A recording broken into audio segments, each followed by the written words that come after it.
Halo semuanya, nama saya Marcel Berbaginting. Saya adalah mahasiswa perbankan dan keuangan Universitas Sumatera Utara. Di sini saya akan memaparkan poster yang sudah saya buat mengenai materi penilaian prestasi kerja sebagai tugas UAS mata kuliah manajemen sumber daya manusia. Kita masuk bagian pendahuluan. Penilaian prestasi kerja adalah proses penting untuk menilai kontribusi nyata karyawan secara objektif, bukan sekedar melihat kehadiran atau lamanya bekerja.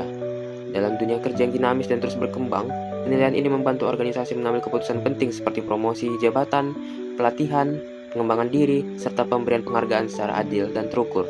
Melalui evaluasi yang dilakukan secara sistematis dan berkelanjutan, organisasi dapat mendorong kinerja yang lebih baik, menciptakan budaya kerja yang sehat dan profesional, serta memastikan bahwa setiap pekerjaan yang dilakukan benar-benar dinilai berdasarkan kinerja nyata, bukan hanya dilihat dari keberadaan fisiknya atau lamanya masa kerja.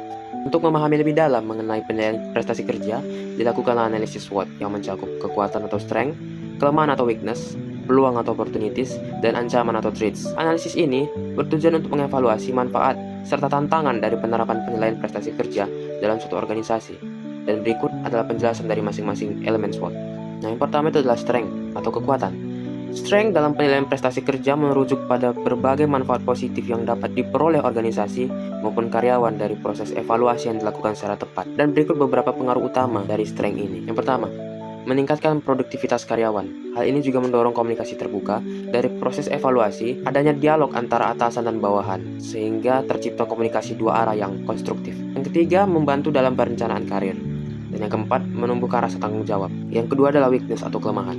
Nah, penilaian prestasi kerja meskipun memiliki banyak manfaat, tidak lepas dari kelemahan. Faktor-faktor ini bisa menghambat efektivitas penilaian apabila tidak ditangani dengan baik. Berikut adalah beberapa kelemahan yang umum terjadi.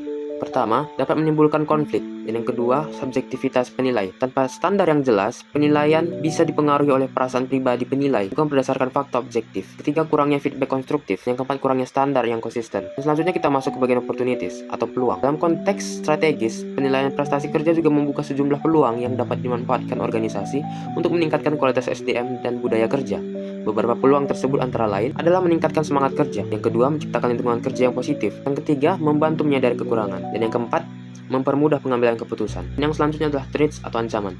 Selain peluang, terdapat pula potensi ancaman yang dapat muncul dalam pelaksanaan penilaian prestasi kerja. Beberapa ancaman yang mungkin timbul yaitu: yang pertama, lingkungan kerja negatif. Kedua, ketidaksesuaian metode penilaian. Dan yang ketiga, menurunkan semangat kerja. Yang keempat, penilaian hanya formalitas. Oke semuanya, saya sedang bersama dengan ibu saya sendiri, yang adalah seorang pekerja di salah satu rumah sakit swasta di Medan. Nah Bu, saya ingin bertanya, apakah di perusahaan ibu ada diadakan penilaian kerja? Ya, tentu ada. Apakah ibu menganggap penilaian prestasi kerja ini adalah sesuatu hal yang penting? Ya, penting sekali. Karena ilmu itu kan semakin hari semakin berkembang.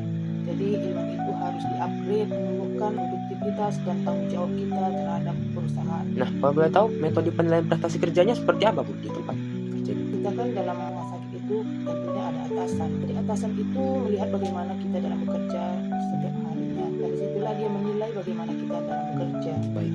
Apakah ada sesuatu balas reward yang diberikan perusahaan untuk karyawannya berdasarkan penilaian prestasi kerjanya? Ya, tentu ada. Jikalau kita bekerja dengan baik, itu kita akan mendapatkan reward berupa penambahan gaji atau pengangkatan jabatan. Dan bagi karyawan yang tidak produktif, ada diberikan sanksi, diberikan peringatan, dan juga dalam pemotongan gaji. Oke. Sekian Bu wawancara kita, terima kasih. Sama-sama. Nah, sampailah kita di bagian kesimpulan atau conclusion. Untuk mengatasi kelemahan dan ancaman yang muncul dalam penilaian prestasi kerja, organisasi perlu melakukan beberapa perbaikan.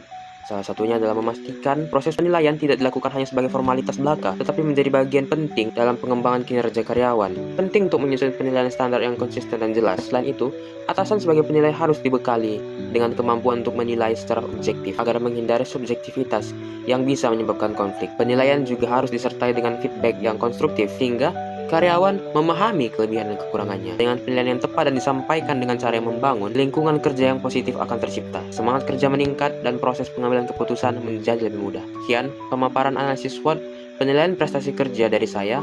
Terima kasih.